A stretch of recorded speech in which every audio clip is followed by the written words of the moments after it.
अहम खबर दें आपको, इलेक्शन कमीशन का आम इंतखाबात EVM के बगैर कराने का फैसला। इलेक्शन कमीशन ने इलेक्शन के इब्तिदाई अखराजात का तखमीना तैयार कर लिया।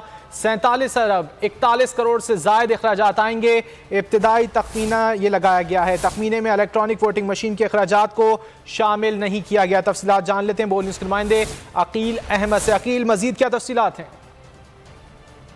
कमीशन की जानिब से जो आइंदा इंतखाबात हैं वो असूली तौर पर EVM पर ना कराने का फैसला कर लिया गया है। इस हवाले से अब इलेक्शन कमीशन ने जो आइंदा इंतखाबात हैं उनकी तैयारियां मुकम्मल कर ली हैं और इलेक्शन कमीशन की तैयारियों में जो आइंदा आम इंतखाबात में PTI उस पर काफ़ी जोर लगा रही थी कि EVM के जरिए इंतखाबात कराए जाएँ, तो अब इलेक्शन कमीशन ने वो फैसला बिल्कुल मुस्तरद कर दिया है और जो आइंदा इंतखाबात हैं वो भी जो गुज़िश्ता के तरीक़ाकार है उसके मुताबिक करवाए जाएंगे। इस हवाले से इलेक्शन कमीशन ने जो आइंदा इंतखाबात हैं उनका तखमीना भी तैयार करके वजारत खजाना को भिजवा दिया है, जिसके मुताबिक जो आइंदा इंतखाबात वो जब भी होंगे तो उस पर 47 अरब से जायद का जो इब्तदाई तखमीना है वो इलेक्शन कमीशन की जानिब से लगाया गया है। इस पर जो सिक्योरिटी अखराजात हैं उनकी मद में 15 अरब रुपए की जो है वो तजवीज़ इलेक्शन कमीशन ने की है कि सिक्योरिटी पर जो है वो 15 अरब रुपए के अखराजात आएंगे, जबकि जो बैलेट पेपर्स की छपाई है उस पर 4.8 अरब रुपए के अखराजात आएंगे, जबकि वोटर लिस्टों की जो प्रिंटिंग है उस पर 27 करोड़ रुपए से ज्यादा के अखराजात आएंगे। तो अब इलेक्शन कमीशन की जानिब से जो